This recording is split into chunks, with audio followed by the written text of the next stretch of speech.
السلام علیکم ناظرین، سلطنت عثمانیہ کی ایک اور نئی ویڈیو میں خوش آمدید۔ اس ایپیسوڈ کی شروعات میں ہم دیکھتے ہیں جنگل میں عثمان صاحب گھوڑے دوڑاتے ہوئے یوسف اور سروجہ تک آ پہنچتے ہیں۔ عثمان صاحب کو دیکھ کر وہ اللہ کا شکر ادا کرتے ہیں اور یوسف کہتا ہے ہم آپ کو ہی ڈھونڈ رہے تھے حضور۔ عثمان صاحب پوچھتے ہیں کیا ارحان اور بران کی کوئی خبر ہے؟ جواب میں سروجہ کہتا ہے ہم نے ہر جگہ دیکھا لیکن ہم انہیں ڈھونڈ نہیں پائی۔ یوسف کہتا ہے جو اس پہ بری حالت میں تھے ہم نے انہیں قریبی قبیلے میں چھوڑ دیا ہے، لیکن سب قبائل کا ایک ہی مسئلہ ہے، انہوں نے زہر سارے پانی میں ملایا ہے، لوگ بیمار ہیں۔ یہ سن کر عثمان صاحب کہتے ہیں ہماری تمام زمینوں کے تمام طبیبوں کو اطلاع دو، لوگ کمزور نہیں پڑنے چاہیے، ہم اپنے قبیلے جا رہے ہیں۔ اولوگان نامی کتا میرے علم میں لائے بغیر میرے بیٹے یا بران کو نقصان نہیں پہنچا سکتا۔ اس کے ساتھ ہی وہ سب قبیلے کی جانب روانہ ہو جاتے ہیں۔ ادھر اولوگان التوگا کے ساتھ اس مقام پہ آتا ہے جہاں پہ ارحان اور بران بندے ہوتے ہیں۔ وہ ارحان سے کہتا ہے میں تمہارے باپ کے ساتھ تھا ارحان، تمہیں یہ معلوم ہونا چاہیے کہ تمہاری زندگی کی اس کی نظر میں کوئی قیمت نہیں۔ ارحان کہتا ہے تم کیا بکواس کر رہی ہو، اگر تم چاہو تو مجھے مار ڈالو،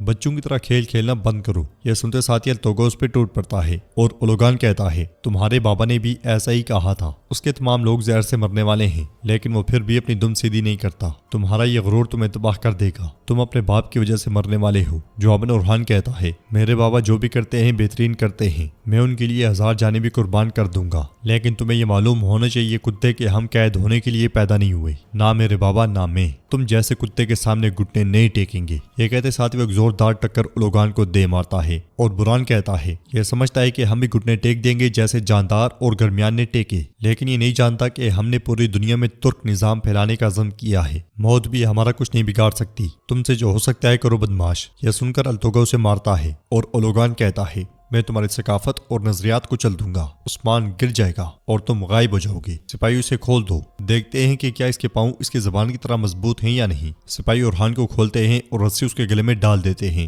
اولوگان کہتا ہے تم آہستہ آہستہ مرو گے ارحان، اور ہم جشن منائیں گے۔ ارحان کو اوپر کھینچ کر اس پہ لکڑی رکھ دی جاتی ہے اور ساتھ ہی لکڑی پہ تیل بھی ڈال دیا جاتا ہے۔ یہ دیکھ کر بران بہت پریشان ہو جاتا ہے تو التوگا اسے دبوچتے ہوئے کہتا ہے میں یہ تیل تم پہ بھی ڈالوں گا، بس انتظار کرو۔ لٹکتے ہوئے ارحان کا پاؤں کبھی لکڑی پہ آتا ہے اور کبھی نکل جاتا ہے۔ موت کو دیکھتے ہوئے وہ کلمہ شہادت پڑھ لیتا ہے۔ ادھر ہم دیکھتے ہیں کہ بیگم اپنے خیمے میں غصے سے پاگل ہوتی ہے، وہ چیختے چلاتے ہوئے کہتی ہے تم اس تھپڑ کی بھاری قیمت ادا کرو گی بالا، کاش تم مر جاتی، اور گونچا تم بھی، میں نے تم پر احسان کیا اور تم نے مجھے مایوس کیا، تم کہتے ہو زہر میں لائی ہوں۔ یہ کہتے ساتھ ہی وہ جگ کو دیکھتے ہوئے اس لمحے کو یاد کرتی ہے جب البائی یہ پانی لے کر آیا تھا۔ اس خیال کے بعد وہ کہتی ہے عائشہ بھی ٹھیک ہے اور میں بھی۔ البائی کیا تم یہ جانتے تھے؟ البائی کیا تم زہر کے بارے میں جانتے تھے؟ ادھر گونچا بالا خاتون سے کہتی ہے بیگم اپنے عزائم میں اندھی ہو چکی ہے، ہمیں اقدامات کرنے کی ضرورت ہے۔ بالا خاتون کہتی ہیں وہ ہمیں ذرا بھی تکلیف نہیں پہنچا سکے گی، اس لیے میں ہلوفرا وہاں آتی ہے اور حال احوال کے بعد خوش ہوتے ہوئے کہتی ہے ماں میں یہ سب سے پہلے ارحان کو بتانا چاہتی تھی، میں حاملہ ہوں ماں۔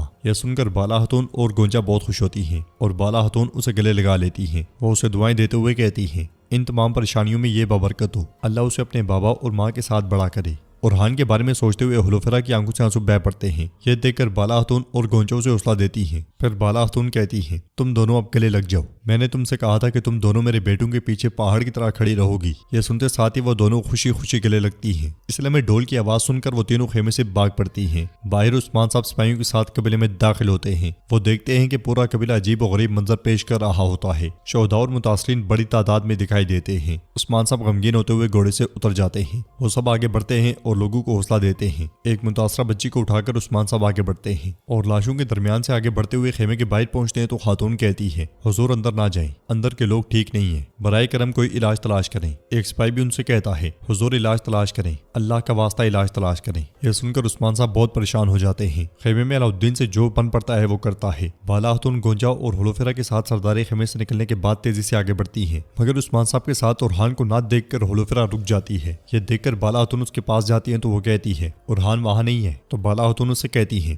رکو بیٹی پرسکون ہو جاؤ۔ یہ کہتے ساتھ ہی وہ تیزی سے عثمان صاحب کے پاس آتی ہیں اور پوچھتی ہیں حضور کیا آپ ٹھیک ہیں؟ کیا ارحان یا بران کی کوئی خبر ہے؟ جواب میں عثمان صاحب کہتے ہیں نہیں ابھی تک نہیں، لیکن ہم انہیں تلاش کر لیں گے۔ یہ سن کر سب کی پریشانی میں مزید اضافہ ہو جاتا ہے۔ علاؤالدین عثمان صاحب سے کہتا ہے بابا آپ ٹھیک نہیں لگ رہے، آپ کو بہت بخار ہو رہا ہے۔ عثمان صاحب پوچھتے ہیں علاؤدین کیا تمہیں تریاق ملا؟ جواب میں علاؤدین کہتا ہے نہیں تلاش کر سکا حضور، زہر کا اثر شدید ہے، میں بس اسے کم کرنے میں کامیاب ہوا ہوں۔ جوان مزاحمت کر سکتے ہیں مگر بچے اور بزرگ برداشت نہیں کر سکتے۔ عثمان صاحب کہتے ہیں علاؤدین تریاق تلاش کرو، تریاق تلاش کرو۔ تو علاؤدین کہتا ہے میں کوئی راستہ ڈھونڈتا ہوں بابا۔ ہولوفیرا غمگین ہوتے ہوئے جیرکتائی سے کہتی ہے آپ منگولوں کو جانتے ہیں جیرکتائی، وہ اورحان کے ساتھ کچھ برا تو نہیں کریں گے؟ جواب میں جیرکتائی کہتا ہے میں نہیں جانتا ہولوفیرا خاتون، لیکن جو چیز میں جانتا ہوں وہ یہ ہے کہ شہزادہ مضبوط ہے، طاقتور ہے، وہ انہیں کچھ نہیں کر پائیں گے۔ عثمان صاحب ہولوفیرا سے کہتے ہیں سیدھی کھڑی رہو بیٹی، وہ اورحان کو کچھ نہیں کر سکتے، اس لیے میں ہولوفیرا کو پیٹ میں تکلیف ہوتی ہے۔ بالا خاتون کے کہنے پر خواتین اسے لے جاتی ہیں اور عثمان صاحب پوچھتے ہیں اسے کیا ہوا ہے؟ تو بالا خاتون کہتی ہیں ہمیں مشکل حالات میں ایک امید ملی ہے، ہولوفیرا حاملہ ہے۔